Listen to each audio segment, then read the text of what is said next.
often wondering the correct correlative conjunction? Are you uncertain how to use the correct correlative conjunctions such as both and, not only but also, either or, neither nor? Then join me in this lesson for review the correlative conjunction, or sometimes we call pair conjunction, that come in pairs and join equal items together.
hidden norm.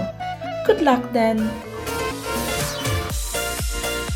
Okay, that's all our lesson today.